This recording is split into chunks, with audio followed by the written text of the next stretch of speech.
Bom Muito dia obrigado. a todos. Né, eu gosto sempre de começar, a gente aproveita, né, Jaqueline, se tiver alguma criança para entrar, ela vai entrando, mas a gente já vai começando e registrando um pouquinho de tudo isso. E eu contei para o pessoal ainda há pouco, e é uma história que eu gosto de contar sempre, né, que é por que que eu me tornei uma escritora, né? Por que será que alguém vira um escritor, gente? Será que da noite para o dia a pessoa acorda e decide, opa, vou virar escritora, né? Não, não foi assim de maneira alguma, né? Eu costumo dizer que eu comecei a virar escritora no dia que eu nasci, né? Eu pulei da barriga da minha mãe e nos primeiros momentos ali que eu já estava falando e andando, eu já estava inventando histórias, né? Eu era uma criança muito inventadeira. Eu não me contentava em ser apenas uma Ana Cláudia. Eu achava muito injusto eu só ser uma pessoa. Eu achava muito injusto eu só ter uma vida para viver. E eu queria viver muitas aventuras. Como, né? Eu era uma única Ana Cláudia, estava aqui, né? Estou aqui nessa vida, era essa que eu tinha que viver. E aí eu descobri que os livros me davam a possibilidade de eu viver outras vidas. Os livros me davam a possibilidade de eu viver as aventuras que talvez eu não vivesse na minha história pessoal, né? E muito pequenininha ainda, adorava inventar. E aí eu pegava uma folha de papel, porque meus irmãos, né? Eu tenho uma irmã e um irmão. Minha mãe foi tendo filho de 3 em 3 anos. Então, a minha irmã já tinha 10 anos, meu irmão, né, estava com 7 e eu com 4. Não sabia ainda escrever, né? Ainda não tinha sido alfabetizada, né? Mas eu sabia ler do meu jeito, né? Eu pegava os livros, abria e ficava inventando história para aqueles desenhos, né? Ou uma coisa que eu aprendi com meu pai foi amar os livros pelo silêncio. Vocês vão me perguntar assim, mas como assim, Ana Cláudia, amar os livros pelo silêncio? Meu pai chegava em casa e, né, naquela época, minha mãe não trabalhava, só o meu pai. Meu pai era médico e ele chegava em casa e a minha mãe dizia assim: não interrompam o pai de vocês porque ele vai tirar o trabalho de dentro dele. E eu ficava muito espantada. Que história era essa de tirar o trabalho de dentro dele? Como é que tira o trabalho? Ficava imaginando, né? Será que é uma roupinha que a pessoa tira, né? Como é que tira o trabalho? E como é que meu pai tirava o trabalho, gente? Ele chegava, ele tomava um banho e ele subia. Nossa casa tinha 2 andares. Ele subia para o segundo andar, para uma salinha que tinha, né? Que era tipo um escritório. E ele ficava lendo, por 1 hora ele lia. E lia romances, e lia histórias policiais que ele adorava. E depois ele descia, e aí ele vinha estar com a família. Só que eu era a única que fugia, escondida, subia a escada, ainda de chupeta na boca, né? Era bem pequenininha, e sentava do lado dele. E ficava bem quietinha, porque eu descobri que se eu não ficasse quietinha, a minha mãe ia me mandar descer. E aí eu ficava bem, bem quietinha. E o que que eu fazia? Eu pegava um livro e muitas vezes, por exemplo, vou pegar um aqui. Por esse livro ele estaria assim. Eu estava com o livro assim, de cabeça para baixo, porque eu não sabia qual era o lado certo, qual era o lado errado, e ficava inventando histórias para aquelas letrinhas, né? Ficava lá inventando alguma coisa. E ali eu aprendi a amar os livros pelo silêncio. À medida que eu fui crescendo, eu achava que o meu pai era muito inteligente e ele lia muito. Então eu pensava assim: se ele é inteligente, se ele lê muito, deve ser daí que vem essa tal dessa inteligência, né? E aí resolvi meio que seguir esse exemplo dele. E ele foi o meu grande contador de histórias. Meu pai ele dizia assim: se eu perguntasse qualquer coisa, por exemplo, vamos usar o exemplo que a gente está vivendo agora. Pai, por que a gente está vivendo essa pandemia? Ele ia falar assim: pera, filha, para entender o que está acontecendo agora, a gente tem que ir lá no passado para chegar até os dias de hoje. Então, ele criava grandes narrativas, né? Mas eu, lá no alto, nos meus 4 anos, sem saber ler e escrever, eu pegava uma folha de papel, porque, como eu disse, meus irmãos mais velhos tinham dever de casa. Eu tinha uma inveja daquele negócio, gente. Depois que eu descobri que dever de casa era uma chatice, mas quando eu era pequenininha, eu achava aquilo a coisa mais linda do mundo. E aí eu fazia umas histórias assim, ó. Eu tentei reproduzir. Vou botar aqui bem pertinho para vocês verem. Era isso, né? Pegava uma folha de papel e saía criando um rabisco. E corria para os adultos e falava: olha que história que eu escrevi. E, para minha sorte, gente, nunca eu ouvi alguém dizer assim: Nem meus pais e nem minhas professoras. Nunca alguém falou assim, ai, menina, para que nessa folha de papel só tem rabisco, para de inventar bobagem, para de inventar mentira. Pelo contrário, as pessoas perguntavam assim, é mesmo? Então conta essa história. E aí eu saí inventando coisas, né? E eu contei para o pessoal que eu conversei mais cedo, né, que a minha invenção favorita da minha infância foi a minha fazenda imaginária e o meu cavalo voador. O meu cavalo voador eu botei no meu primeiro livro, no Para Onde Vão os Dias que Passam. Ele está lá, né? Está lá na minha lembrança. Claro que na hora que eu boto na história, não é mais a minha história da minha infância, é a minha história inventada, imaginada, misturada, né? Tudo virando ficção. Mas eu devia ter uns 6 anos quando meu pai alugou, né? A primeira casa que ele alugou em Nova Friburgo, que é uma cidade de Serra, perto do Rio de Janeiro, e nós então íamos passar as férias inteiras de verão lá. E todas as noites eu ia para o quintal. E na minha cabeça, aquela casa tinha um portal. O que que era o portal, gente? Era uma porta meio ovalada, assim, não era bem retangular, né? Ela era oval, assim. E na minha cabeça de criança tinha uma escadaria. Uns anos atrás eu passei na porta dessa casa, tem 6 degraus, a tal escadaria da minha infância, né? Mas eu ficava na minha escadaria e fazia dali o meu castelo, e todas as noites eu virava uma princesa, e o meu cavalo voador chegava, e eu ia com ele para o céu inventar aventuras. Quem era o meu cavalo voador, né? Era na rua que essa casa ficava, no fim da rua, tinha um moço que ele alugava cavalos durante as férias. Nessas cidades, às vezes, no interior, que tem cavalos para alugar. E aquele cavalo era assim, o máximo, né, das minhas aventuras.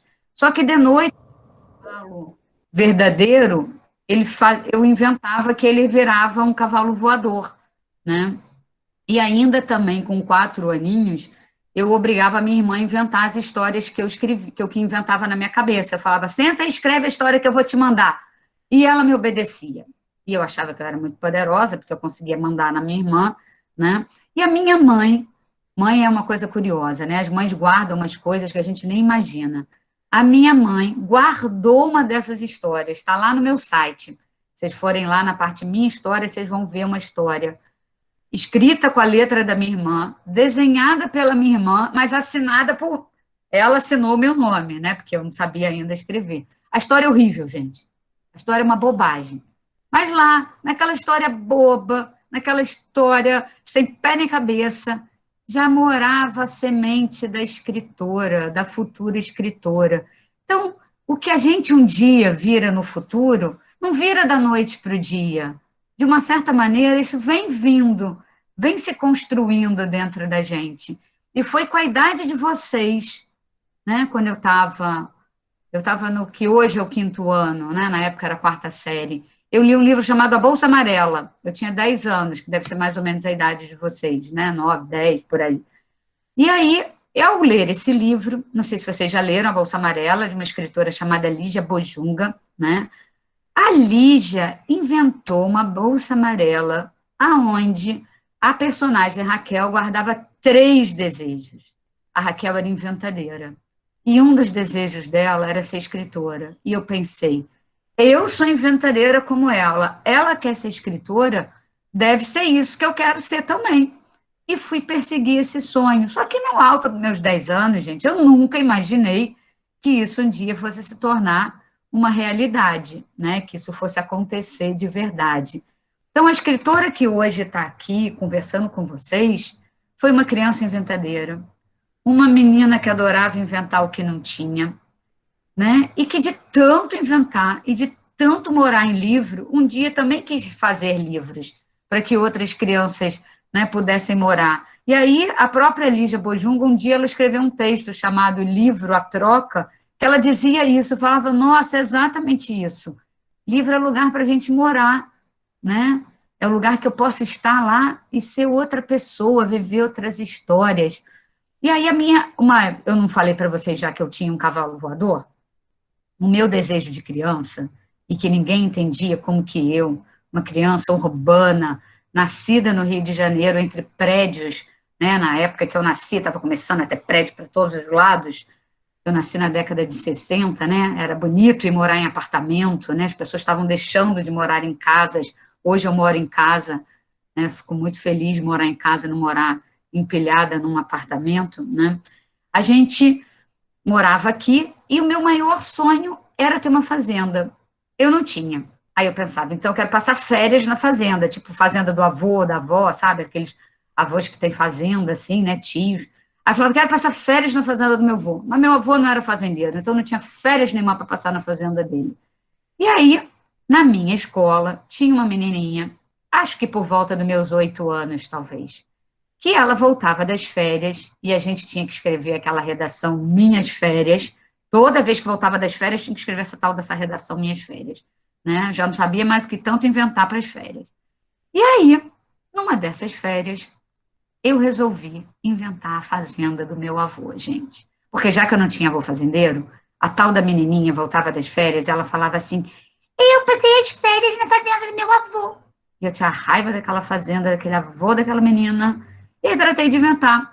Eu falei, eu também. Só que a fazenda do meu avô é muito melhor que a fazenda do teu avô, porque a fazenda do meu avô tem cavalo voador e a do teu não tem. E aí, o que que ela disse para mim, né? Ai, garota, você é uma mentirosa. Falei, pode ir lá para você ver, pode ir. Só que tem um problema. A minha mãe não é amiga da tua mãe. Quando as mães não são amigas, a gente não viaja assim, né, para a fazenda do outro, ainda mais uma fazenda tão longe, né? Vai que você chora no meio da noite com saudade da tua mãe, nem vai dar para você voltar, porque a fazenda do meu avô é muito longe. E aí eu inventava essas coisas, gente. Eu acho que meus pais nem sabiam que eu inventava tantas histórias, né? Eles sabiam que eu era uma criança inventadeira. E eles também sabiam que criança inventadeira não podia ir parar em qualquer colégio. Então meus pais foram muito atentos e deram a cada filho aquilo que cada um na sua singularidade precisava. Então eu e o meu irmão, que tínhamos um jeito de ser, fomos parar numa escola e a nossa irmã mais velha, que era completamente diferente, foi para outra escola, que combinava com o jeito dela, né? Então eu acho que o fato de eu ter sido criada nessa família que entendia e respeitava a brincadeira de criança, que entendia a singularidade de cada um, fez toda a diferença hoje para aquilo que eu sou, para aquilo que eu escrevo, para aquilo que eu gosto de ser, de fazer, de inventar, né? E eu quero contar para vocês, antes da gente partir para as perguntas, que é uma história chamada Noites de Chuva, que eu não sei se vocês já viram esse livro.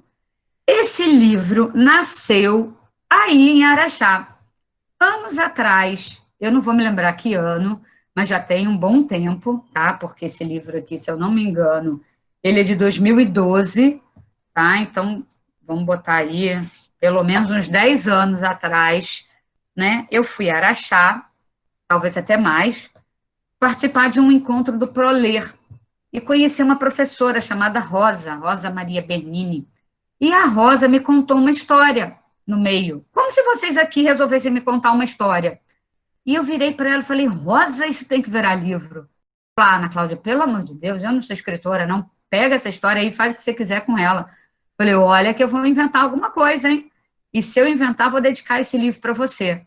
E aí, assim eu fiz. O que que a Rosa me contou? Ela me contou que quando ela era criança e chovia, às vezes, tinha umas goteiras na casa.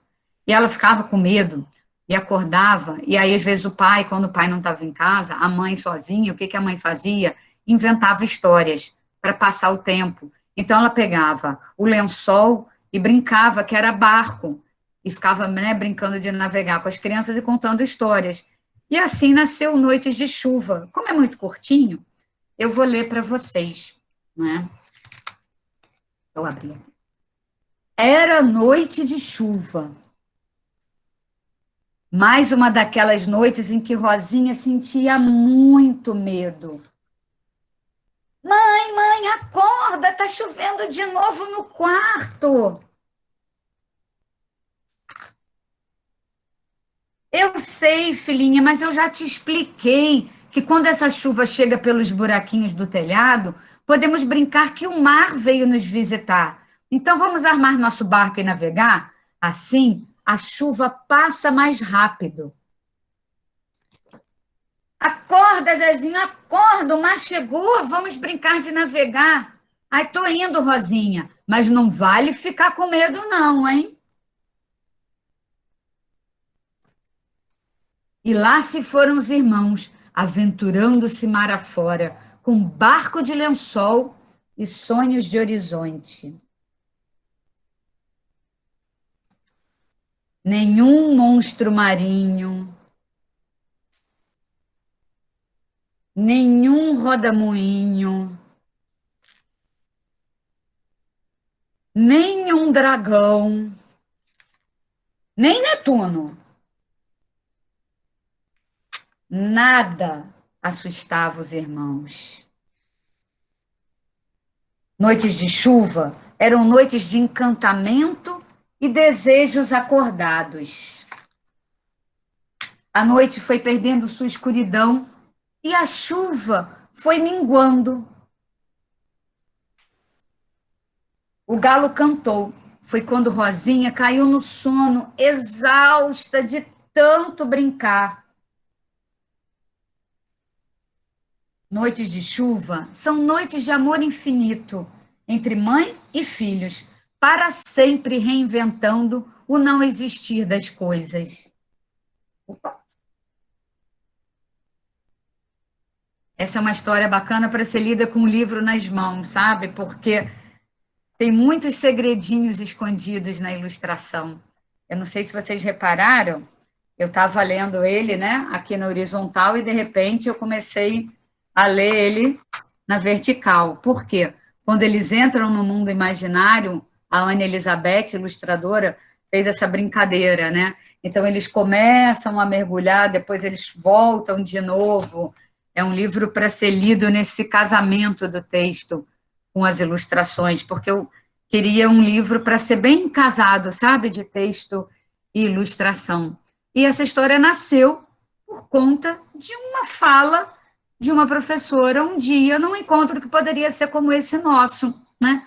Quantos livros já nasceram inspirados numa fala de um aluno? Esse aqui, por exemplo, O Escuro que Mora Dentro do Escuro, foi inspirado num menino, o Guilherme. Eu estou até hoje tentando achar o Guilherme, porque o livro é dedicado para ele, a gente não encontrou o Guilherme ainda para eu mandar o livro de presente para ele, porque ele mudou de escola e a gente não sabe aonde ele está. Mas um dia a gente vai achar o Guilherme e ele vai poder ter esse livro, né? Um dia, num encontro como esses, eles tinham lido um livro meu chamado Todo Mundo Tem Medo. Aí ele levantou a mão e falou: Ana, preciso falar. Falei: fala. Eu tenho 3 medos. E aí ele falou o primeiro, falou o segundo. Quando chegou no terceiro, ele falou assim: eu tenho muito medo do escuro que mora dentro do escuro. Eu falei: ai, para tudo que eu tenho que anotar. E aí eu ando com uns caderninhos assim, tipo esse aqui, caderninhos pequenininhos, né, que eu vou ganhando nos eventos. E aí eu peguei, abri, escrevi: o escuro que mora dentro do escuro, Guilherme, né? E foi lá na Feira do Livro de Porto Alegre, isso. Muito tempo, já tem bastante tempo isso. E aí ele virou para mim e falou assim: então é assim? Eu falei: assim como? É assim que as histórias nascem? Eu falei: pode ser, né? Então, às vezes, as histórias nascem assim. Claro que ali foi o quê? A ideia, a inspiração primeira. Depois, ó, trabalho, muito trabalho. Naquela noite, eu estava no hotel, lá em Porto Alegre, eu não consegui dormir direito com a história do escuro rodando na minha cabeça. Aí eu abri, né, ali no computador e anotei, fiz umas anotações, escrevi um pequeno texto, tinha uma página, era uma ideia inicial. E dei essa ideia para uma editora, que adorou a ideia. Só que aí a gente, entre eu fechar o contrato e o livro sair, teve um tempo aí, né? E nesse meio tempo, tanto eu quanto ela fomos amadurecendo algumas coisas, e um livro que ia ser para criança bem pequena, né, ou talvez nesses moldes do Noites de Chuva, com muita ilustração contando o que não está no texto, acabou se tornando um texto, ó, muito maior, com muito mais páginas, né, para uma, muito mais para a idade, né, de vocês em diante, porque eu resolvi criar uma história imensa. E aí eu fui falando, eu virava para minha editora e falava: Tatiana, eu não consigo parar de escrever a história, era para ser uma história para os leitores menores. Ela falou: não te preocupa, está escrevendo. E aí o livro saiu né, de um jeito muito diferente do que eu imaginava, mas com um personagem que tem um segredo muito especial que eu não posso contar, senão perde toda a graça do livro. Para vocês descobrirem, aqui está o escuro que mora dentro do escuro, gente. Ah, vou te contar que só lendo a história. Eu vou deixar vocês ó, com uma pulga atrás da orelha. E com essa pulga atrás da orelha, a gente abre para vocês fazerem as perguntas que vocês quiserem.